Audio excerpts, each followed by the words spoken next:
Gazetari Blendi Fevziu ka komentuar një lajm në rrjetet e tij sociale që lidhet me raportin e kontrollit të lartë të shtetit mbi Institutin e Sigurimeve Shoqërore.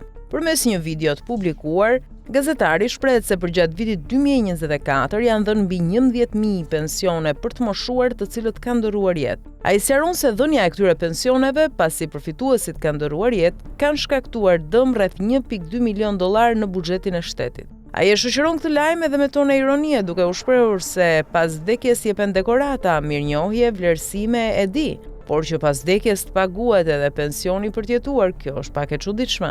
Sot pash një lajm të papar fare. Kontrolli i lartë i shtetit ka zbuluar se në Shqipëri, gjatë vitit 2024 janë dhënë 11.000 e disa pensione pas vdekjes. Pra personat kanë vdekur, kanë ndëruar jetë, janë varrosur dhe kanë vijuar të marrin pensionin. Dëmi ishte rreth $1.2 milion në mos gaboj. Tani që pas vdekjes jepen dekorata, mirënjohje, vlerësime e di, por që pas vdekjes paguhet dhe pensioni për të jetuar, kjo është pak e çuditshme.